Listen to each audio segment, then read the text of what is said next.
Here we are, as Gene Autry used to sing, back in the saddle again. Well, actually, not in the saddle, since we had to send the ponies back to Beorn. Standing on the edge of Mirkwood Forest, trying to work up the courage to go in. Mirkwood. Even the name evokes dread, compounded by Beorn and Gandalf's warnings to not stray from the path. Of course, from what we've learned about the dwarves so far, they're not likely to follow that guidance. The path was narrow and wound in and out among the trees. The party trudged along. The book has a scene where they came upon an enchanted river, which Beorn had warned them about. While trying to drag a boat across from the far shore, Bombur fell in and fell into a deep sleep. They made it across, but were forced to carry the plus-sized dwarf for the next few days. Not a pleasant task. The movie substitutes this dream-walking sequence.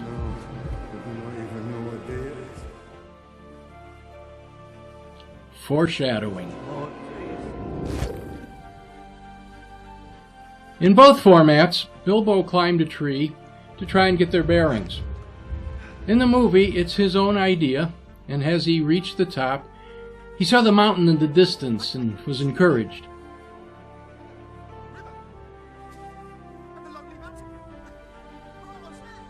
But in the book, Thorin decided that somebody should do it, which always means Bilbo.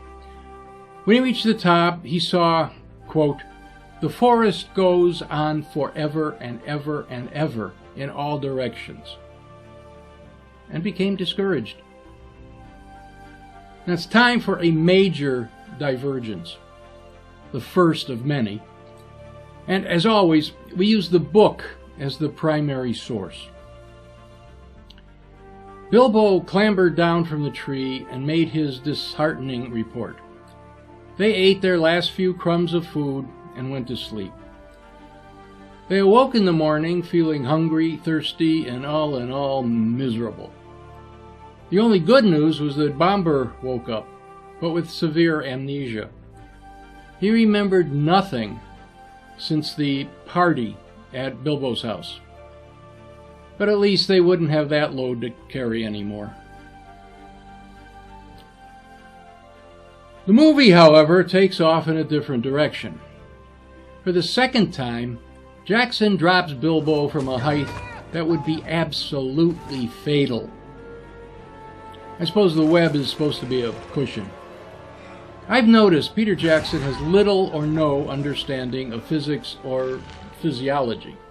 He is constantly having people survive non-survivable falls of hundreds of feet. Fantasy, yes. Willing suspension of disbelief, sure. But you have to draw the line somewhere. They plodded on. As evening approached, they saw lights in the forest, off to the side of the path. They heard voices talking and singing, obviously elves. The dwarves, forgetting common sense, warnings, and caution, driven only by starvation, ran towards the lights. As soon as the first dwarf was sighted, the elves extinguished the fires and vanished into the forest. Hobbit and dwarves dropped where they were, too exhausted to move. A short while later, the lights came back on in a different location. This time, they were close enough to actually see the elves.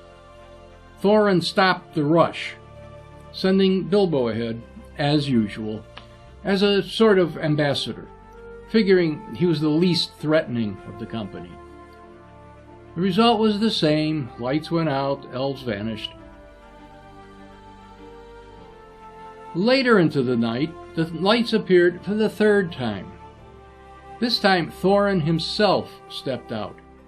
And guess what? The lights went out and the elves scattered. A great tumult ensued among the dwarves. Everyone was running around aimlessly, calling each other's names. The din faded away, and Bilbo was alone. Now the spiders. Except the film clips have totally scrambled the book sequence of events. Nothing new about that. Bilbo had dozed off, and as he awoke, he was aware of some sort of a sticky string being wrapped around him. He pulled his sword, hacked through the cords, and attacked the spider.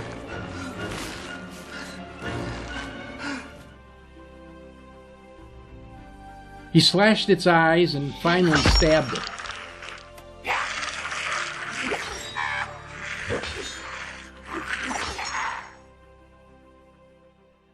He gave that little sword the name Sting.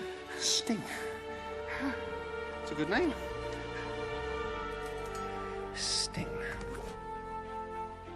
He went exploring and found more spiders, arguing over what to do with the 12 dwarves they had wrapped in their webbing, much as the trolls had done. Using cleverness and aided by the ring, as well as more Tolkien nonsense poetry, Bilbo drew the spiders away. The book is more concerned with rescuing the dwarves than fighting the spiders, but that's not exciting enough for Jackson. Much of the action was the invisible Bilbo taunting the spiders and drawing them away.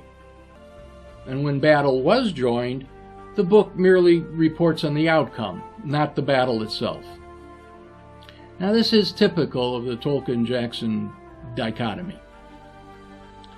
Doubling back, he set to the task of freeing the dwarves. One by one, he cut them free, and as each began to recover, they assisted him until they were all free of the webbing, but still up in the tree. Gradually, they began to recover from the poison and were able to climb down. But, so that the dwarves could see him, Bilbo had taken the ring off. This, of course, meant the spiders could also now see him, and they weren't happy about being duped. They attacked the dwarves.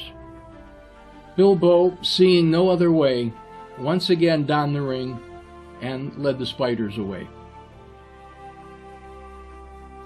At no time did Bilbo drop the ring. The dwarves reached the clearing where they had last encountered the elves. Bilbo snuck back and joined them. Now, being an elvish encampment, the spiders avoided it and soon returned to the forest. Bilbo, however, was stuck. He had to explain his vanishing.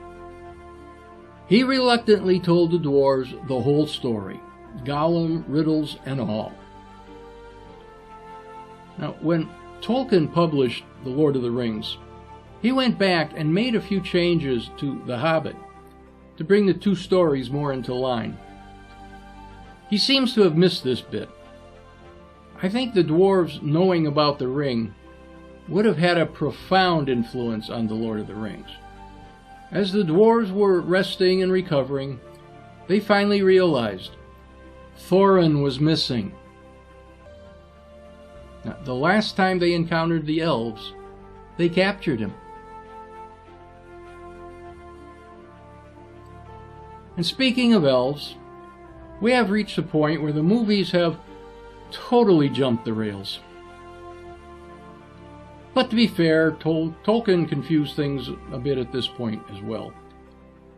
There's 3 pages in Chapter 8 that should have been, in my opinion at least, in Chapter 9, and 2 in Chapter 9 that should have been in Chapter 8. The elves capturing the dwarves is actually a combination of 2 scenes, one from the previous night when Thorin was caught up, and one this morning when the rest were grabbed, except Bilbo, who managed to slip the ring on. By this point, there were no spiders, and the dwarves were in such a sorry state that they were actually glad to be captured. And no mention of Tarzan and Jane swinging in on vines. In fact, there's no mention of Legolas and Tauriel anywhere in the book. They do not exist. Repeat, they do not exist. And for the next 4 hours, will be ignored to the best of my ability. Except for this. What is this horrid creature? A goblin mutant.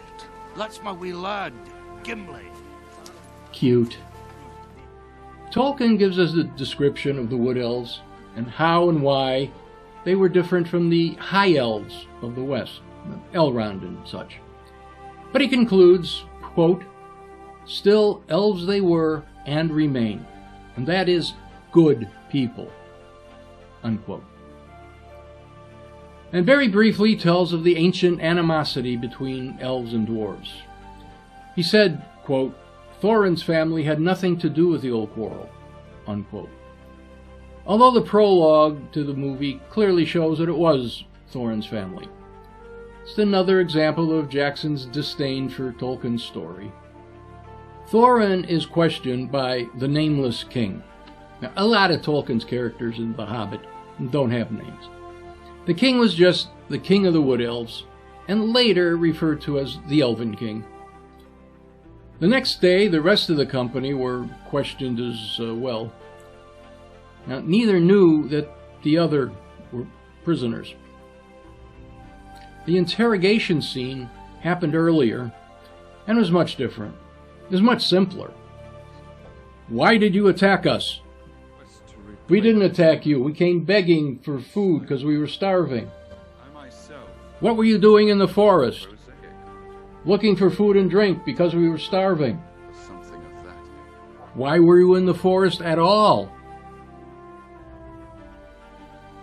Silence.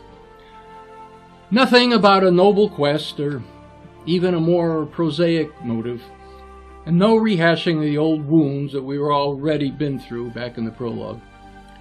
But the end result was the same.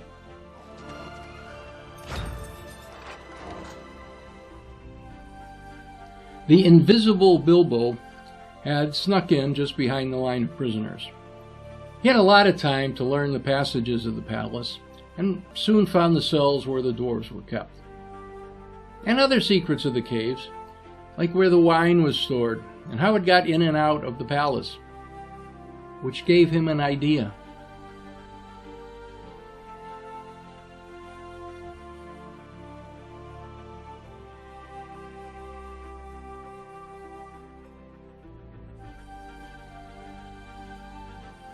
Let's ignore this guy too.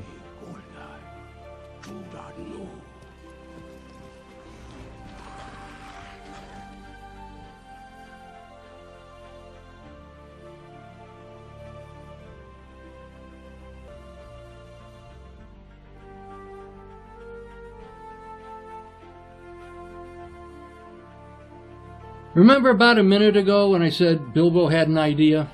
Well, here it is.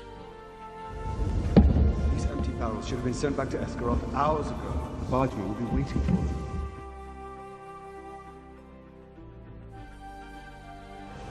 I have the dwarves in my charge. They're locked up. Where can they go? The jailbreak itself is about as accurate as Jackson ever gets, but then we wander off again. We're never gonna reach the mountain, are we? Not stuck in here, you're not.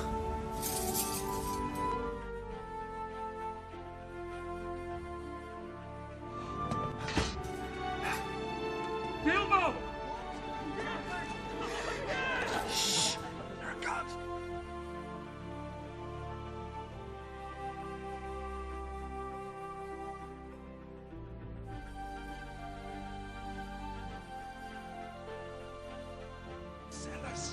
We're supposed to be leading us out, not further in. I know what I'm doing. This way.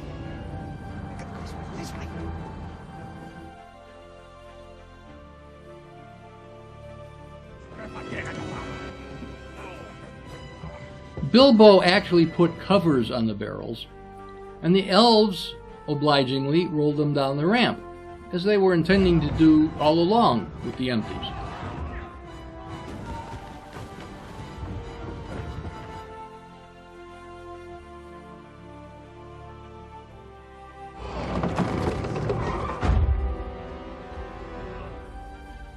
Whoops.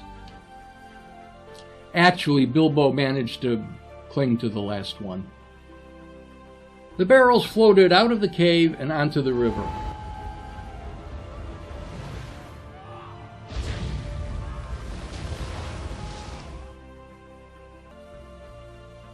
They were not chased by the elves.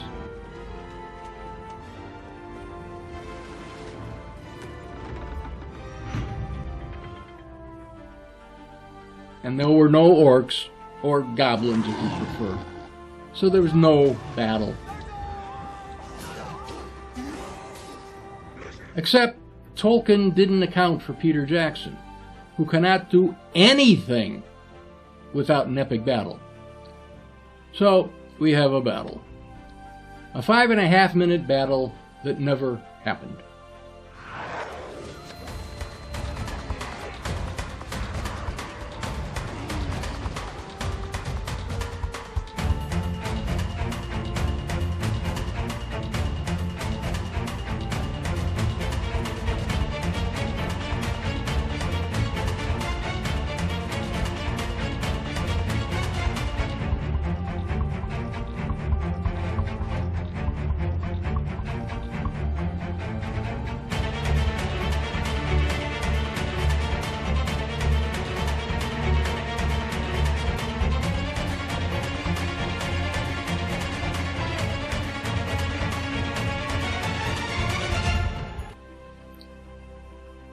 Followed by a sequence that, although it did happen, was not part of the story, and was only mentioned in passing at the very end of the book, on page 310 out of 317, in only one sentence.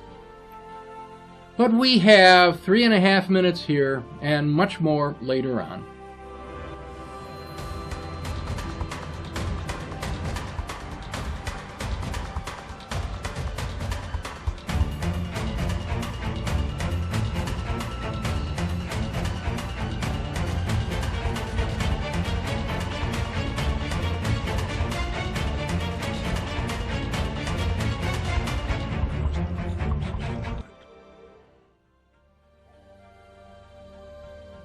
But back on the river, the dwarf-laden barrels were making their way east towards Esgaroth, or as it's known in The Hobbit, Lake Town. At a point where the river narrowed, there was a group of elves waiting to gather the barrels, lash them together in a raft, and sail them along to the town. Now it should be noted that this had nothing to do with tracking down escaped dwarves. This is apparently the way the elves always return their empty barrels to Lake Town to be refilled. Now, it sounds like it took at least another day, or maybe 2, to actually arrive at the town. One long, rambling sentence from the book should be noted. Quote, "It might have been some comfort to Mr. Baggins, shivering on the barrels, if he had known that news of this had reached Gandalf far away and given him great anxiety," as was shown in the scene I just cut. Continuing, quote, "and that he was in fact finishing his other business, which does not come into this tale," repeat, does not come into this tale, which is why I cut the scene, and concludes, quote, "and getting ready to come in search of Thorin's company," unquote. As the barrel raft neared, men from the town rowed out and towed it into shore, mooring it in a small bay and leaving for dinner. Bilbo set to work. By luck, the first barrel he opened contained Thorin, who, as you may suspect, was quite upset with Bilbo. Bilbo asked him pointedly, "Are you alive or are you dead? Are you in prison or are you free?" Thorin grudgingly took the point. Together they freed the other dozen, most of whom couldn't handle anything more than crawling out of their barrels and collapsing on the shore. Now, as far as the movie goes, I'm not sure where to start, since it no longer has much of anything to do with the book. Bard was not a bargeman and did not appear in the story for another 53 pages when Smaug was attacking the town. So, no hiring of the barge. It wouldn't be available for hire by any chance.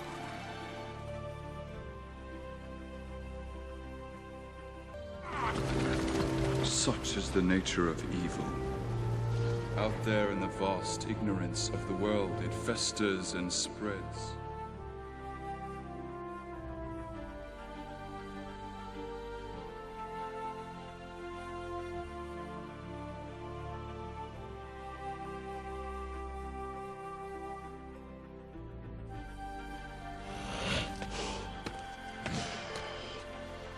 Kiranish or Kir.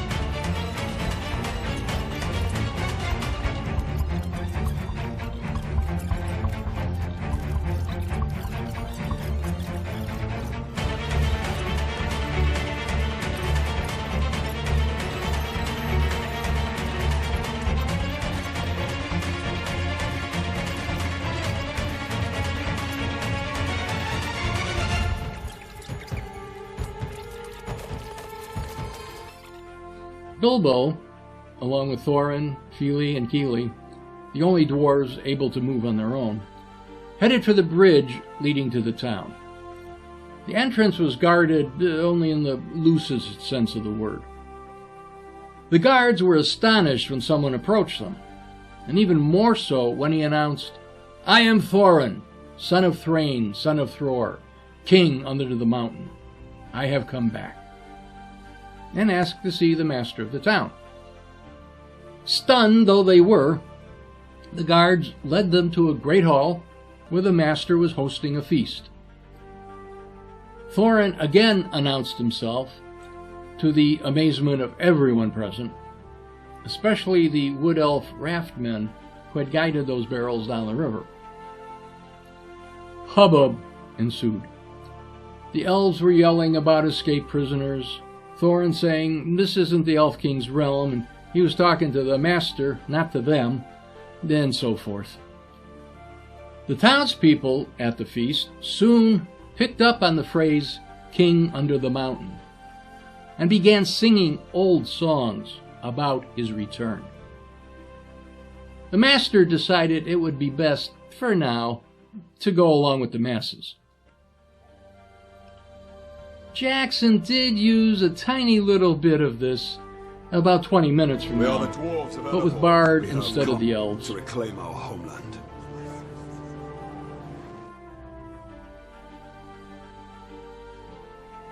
I say unto you, Welcome! Within 2 weeks, the dwarves were rested, fed, and outfitted. The master had decided the best way to proceed was to send them on their way. He'd be rid of them, and Smaug would have a nice smorgasbord. No one was injured, remember, so no one was left behind.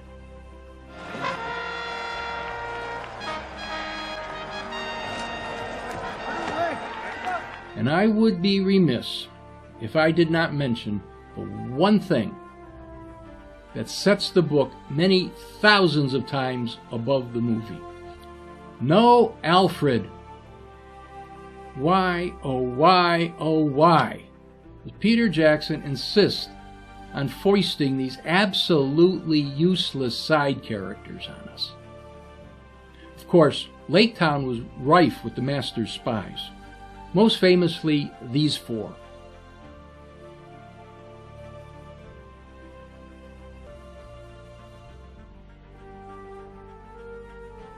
Sometimes seen in disguise.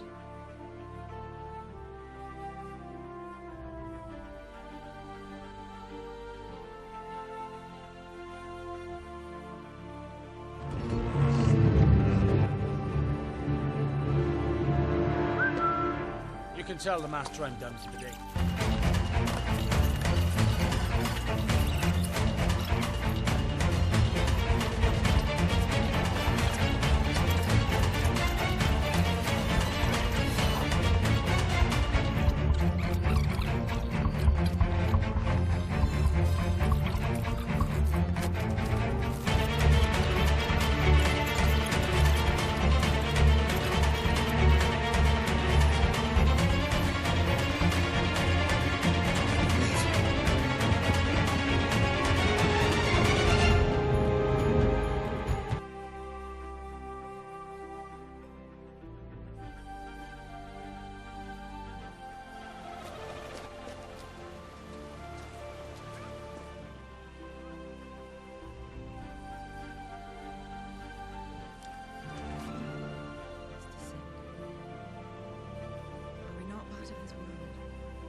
Tell me now, when did you stronger than us?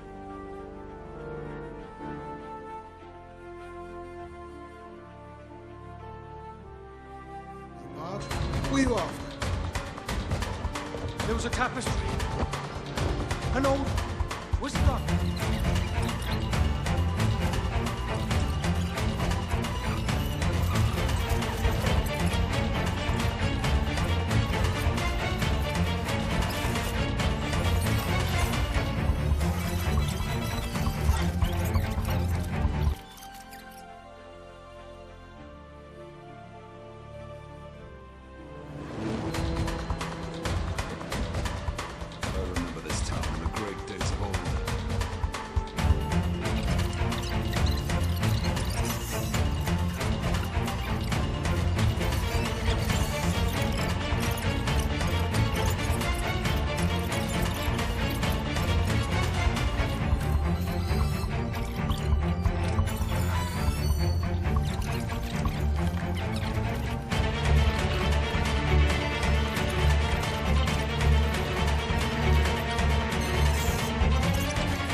Remember back when Professor Tolkien told us that Gandalf's other business did not come into this tale? Well, here's another 2 3/4 minutes of it.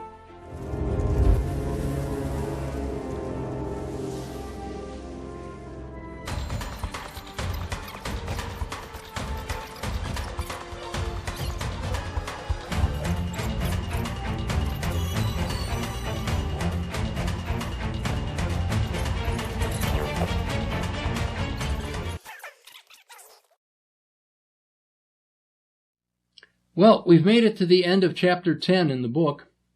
Somehow we've managed to get to the same point in the movie. The company has left Lake Town and is approaching the Lonely Mountain. Contrary to the movie, all 14 of them are present. We need to take some time to absorb all we've been given and try to sort the wheat from the chaff. Tolkien's story from Jackson's padding. There's about 3.5 hours left, 1 and almost a half movies to go. Well, I'll see you again, hopefully, in about 2 weeks.